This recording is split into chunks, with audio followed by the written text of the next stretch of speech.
Well, it's nice to see everybody, regardless. And I just wanted to say that tonight, I was thinking about the theme and what I'm going to do and how I'm sitting there going, wow, I have to really think about a whole bunch of songs I can play and kill a couple hours and tell stories, and I don't even know what I'm going to talk about. So I started thinking, the whole theme for me and why I exist and why I was born to do what I do is because of music and how beautiful it is and what a gift it is to all of us. And so tonight that's what it's going to be about, man. And I hope by the end of this evening, I hope you guys see and hear and feel music differently, because there really is an amazing entity that's kind of gifted to us, and it's an anomaly to a certain degree. And so what I want to do is I'm going to play you guys some songs tonight. I'm going to talk to you about some of these songs and what they meant to me, simply because I never have the time to really get to everybody after shows, whether it's Godsmack, a solo, and meet up with everyone afterwards. And so many people, I get so much fan mail or emails, and I know you guys have a lot of questions sometimes. So here's what I decided I'm going to do. For one, I wanted to create a vibe tonight that just feels like we're all hanging out in the living room. I'm going to just talk to you straight up. I'm going to tell you about some of these songs and what they meant to me when I wrote them and where I was at that time in my life. And I also want to turn the mic over to you guys maybe at one point and see if there's anyone out there who wants to tell me some kind of inspirational stories that how music affected them at one point in their life or whatever. So I'll go first, okay?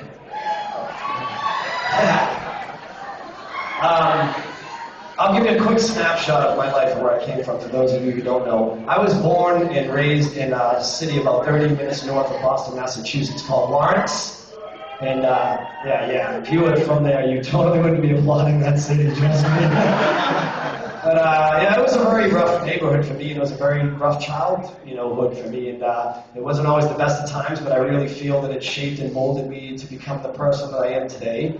And although the place I was raised was full of crime and violence and drugs and gangs and so much bad stuff that kind of raised me to become whatever I thought a version of a man was. The one thing I always had was music, and I feel like it really saved my life so many times, because there was so many people in my life that was doing the wrong things, and whenever they would go out to do the really dark stuff, I would usually be home practicing my drums or doing something like that. And because of that, I really believe that that music saved me, and I could have easily ended up dead or in jail like some of the other people that I've known throughout my past that are either still in jail or really didn't make it.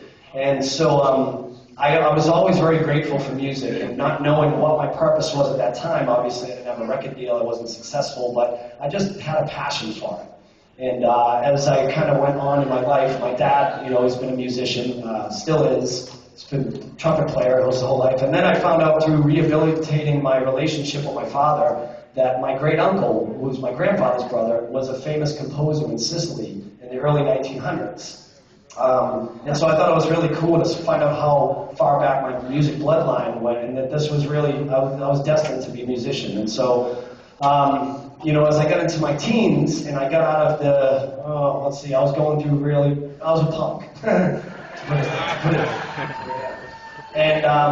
But I started my music teacher told me at the time, I had been playing drums since I was 3.5 years old at that point, and my instructor said, you really have a great ear for music, and you should just go pick up some records, and you should learn how to play, because you can hear something and play it much easier than you can read sheet music. And so I did that, and I went and bought Aerosmith and Rush and Black Sabbath and Led Zeppelin. And I started to really get into all these rock bands and stuff, and that's what really kind of molded me into wanting to be a musician and not just playing music. And so I got into several different bands all the way through my teens into my early 20s. I moved all over the country. I was basically playing in clubs since I was 15 years old.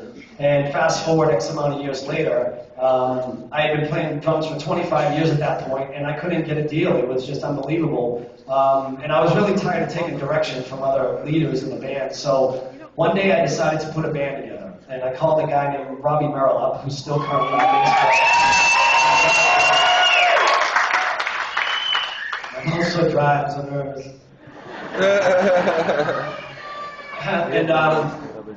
And so I said, hey man, I'm going to do this thing. I'm going to put together a band. And he had known me from a drummer his whole life, mutual friend of my sister's.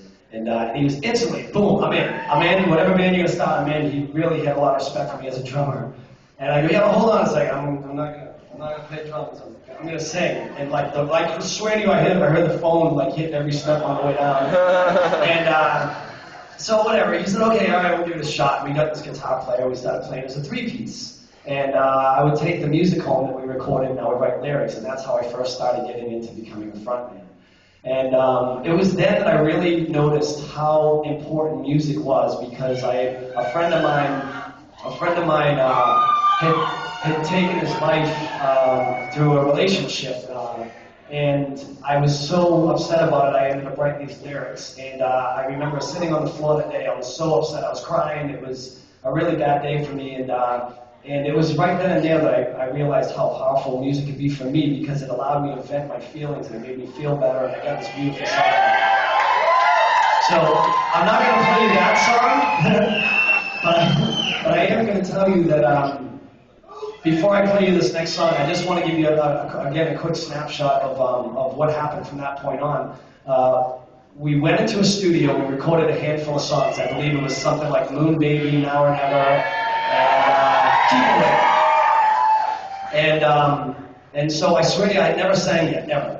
And I went into the studio and we recorded all the music, and I got into the vocal booth, and I'm shitting myself. I mean, I never sang, right? And so, and this is a true story.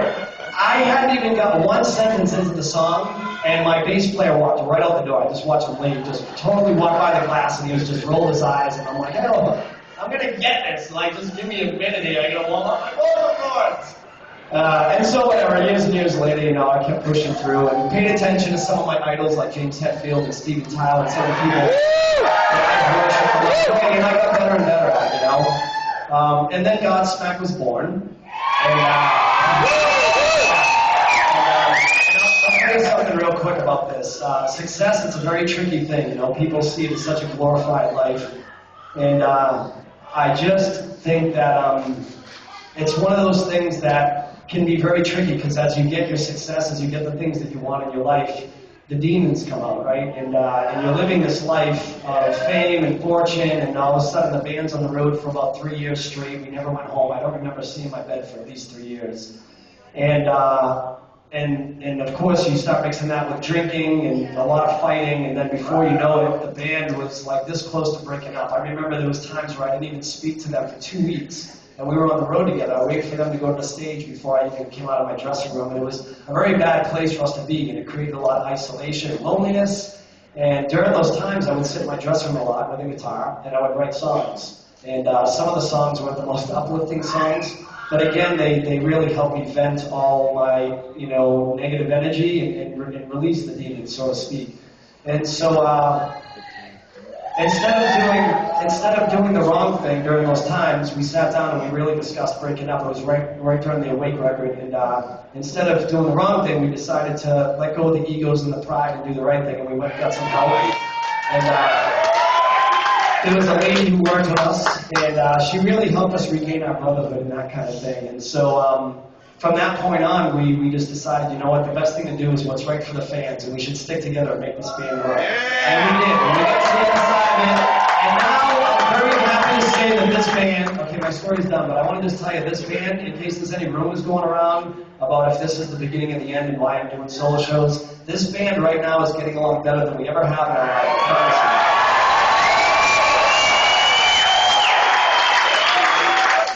But just reflecting on that time and where I was in my headspace, there's a song that I wrote during that period, and it's called Running Blind. I want to play it.